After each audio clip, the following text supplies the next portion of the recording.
আওয়ামী লীগের কেন্দ্রীয় কার্যালয়ে ঝুলছে জিয়াউর রহমান, খালেদা জিয়া, তারেক জিয়ার ছবি। যে ভবন একসময় ছিল দেশের সবচেয়ে ক্ষমতাধর রাজনৈতিক দলের কেন্দ্রীয় কার্যালয়, আজ তা পরিণত হয়েছে ধ্বংসস্তূপে।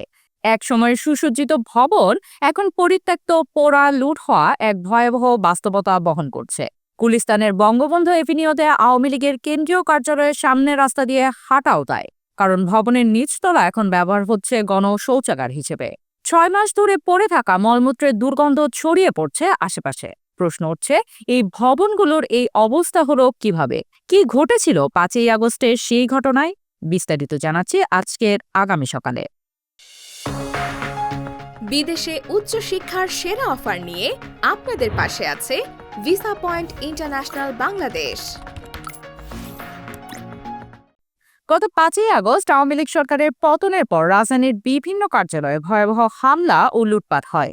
গুলিস্তানে আওয়ামী লীগের কেন্দ্রীয় কার্যালয়, তেজগাঁওয়ে ঢাকা জেলা আওয়ামী লীগের কার্যালয় এবং ধানমন্ডিতে দলীয় সভাপতির কার্যালয়ে হামলা চালিয়ে আগুন লাগানো হয়।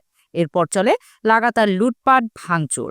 6 মাস পার হলেও সেই ভবনগুলো আজও পরিত্যক্ত অবস্থায় পড়ে আছে।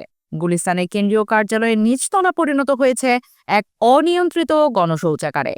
দুর্গন্ধের কারণে পথচারীরা নাক চেপে চলাচল করতে বাধ্য হচ্ছে। ভবনের ভেতরে পানি জমে আছে, ছড়িয়ে আছে নোংরা আবর্জনার স্তূপ। একসময়ের জমকালো এই ভবনের প্রতিটি কক্ষের আসবাব লুট হয়ে গেছে, এমনকি দরজাগুলো খুলে নেওয়া হয়েছে। ফাঁকা কক্ষগুলো এখন ভবঘুরে ও ছিন্নমূল মানুষের অস্থায়ী আবাসস্থল। রাত হলে আরো অনেক লোক এখানে আশ্রয় নেন। গুলিস্তানের মতোই করুণ দশা হয়েছে তেজগাঁওয়ে ঢাকা জেলা আওয়ামী লীগের কার্যালয়ের। এখানেও লুটপাটের পর ভবনটি ফাঁকা পড়ে আছে। তবে চমকপ্রদ তথ্য হলো, এখন ভবনটির দায়িত্ব নিয়েছেন স্থানীয় বিএনপির এক নেতা।